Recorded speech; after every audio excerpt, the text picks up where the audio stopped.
انا بقول انه احنا الاردن ان شاء الله بنسبه 99% فايزين على الجزائر. اللي بدي احكيه اسباب بسيطه. اولا اللاعب الاردني. سر هاي النسبه العاليه كابتن جدا. شو السر؟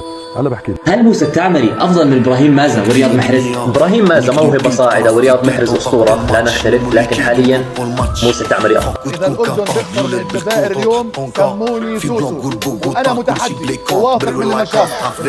تقول قموراش كليكو باسي مشبوه شي خوكي باسي مشبود وانا وميكو صاحبي مي براش توحشنا لما فاكا لي كون توحشنا الحما وغيورا لي كل سمرا لي باسكي بكري دي بوت الشي اللي خاصك عايك ذوك طاسك هنا سيسكانس كبرت في البلق من الاساسي هوليك لي كانز يريقلي الكانز ولا الانصاك خاطيتني عندي بلان ضيف شد كي قاضي بلاكي فانديز كومي باندي عندي باندو بلاكي فانديز لا طاندي انا مظلمة عندي كلام نيك من